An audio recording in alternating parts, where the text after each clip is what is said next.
Ako ny filan-kevitry ny ministra Omaly Atrany tsy maintsy isitraka ny carnet pokotany misy ny QR code ao anatin'ny tetikasa ifokotany avokoa ireo tokantrano malagasy mahery ny 7 alina sy 5 tapitrisa. Hoy ny fanamby ny ministera ny fampiroboroboana ny ahitao arakajy mirindra ny postra sy ny fifandraisan-davitra nandritra ny filan-kevitry ny ministra notariny Floa Andrajoelina. Afahana manafaingana ny tetikasa fizarana ny azavana ho anao ny fizarana aingana ny carnet pokotany misy QR code. Io ny Floa Andrajoelina ny tetikasa azavana ho anao izay ho vahaolana maharitra ho an'ny tokantrano tena marefo hiala amin'ny fikinan-doha amin'ny fividianana ny solitany. Fitiavana dony Iva Rasidatrany no mitatrantsika ny andindiny izay.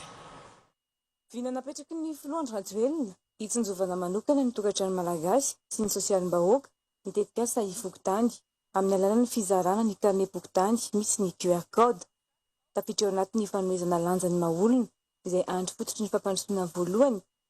Ity tetikasa fizarana carnet pokotany misy ny QR code ity ary mifanitsy amin'ny fametrahan'ny fitondrana Rajoelina ny fitantanan-draharaha-panjakana mangarahara.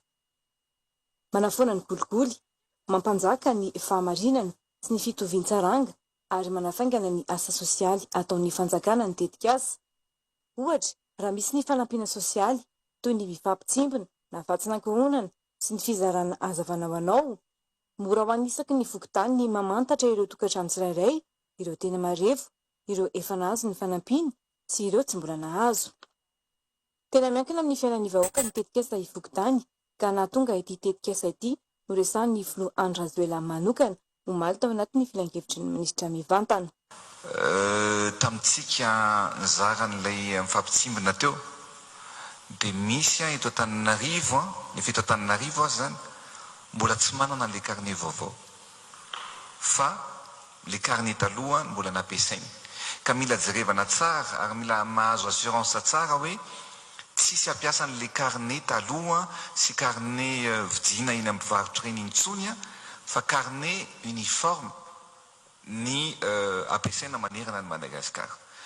Zay ny voalohany. Faharoa, mila jerevana tsara ihany koa satria nahafinaritra anany ny eny teo hoe misy 875 ny opérateur de saisie fa mila atao contrôle koa, mila manana plateforme tsika hoe zay carnet mivoaka ao tsy ho diso ny anarana, tsy ho diso ny adresy ary tokantrano ray carnet ray. Eo ambany fiahin'ny ministera ny fampiroboroboana ny ahitao arakajy mirindra ny postra sy ny fifandraisan-davitra ny tetikasa. Anisan'ny tena iankinan'ny fokotany ny tetikasa fizarana azavana ho anao. Ny tetikasa azavana ho anao izay ho vahaolana maharitra ho an'ny tokantrano tena marefo hialana amin'ny fiankinan-doha amin'ny fividianan'ny solitany. Efa voalaza omaly fa tsy maintsy hisy fiakaran-draha teo ny vidin'ny solitany. Nanotra tety andro ahafahana mizara aram-potoana sy aingana ny carnet pokotany ny ministra Pia. Hatramin'ny androany dia miisa 1 787 340 ny carnet vita impression sy voazara, zany hoe 30,72% ny tokantrano malagasy efa nahazo carnet pokotany. Ny farany volana Mai ho avy izao no vita tanteraka ny impression ny carnet pokotany ho zaraina manerana ny nosy, zaraina sy aparitaka avy hatrany amin'ireo faritra distrika fokotany manerana ny Madagasikara izany carnet pokotany vita impression zany, ka ny ministera ny atitany no misahana izany. Isitraka carnet pokotany avokoa ireo tokantrano malagasy rehetra izay miisa 5 817 968 mialohan'ny 26 juin avy izao, izay fankalazana ny fiverenan'ny fahaleovantena pirenena.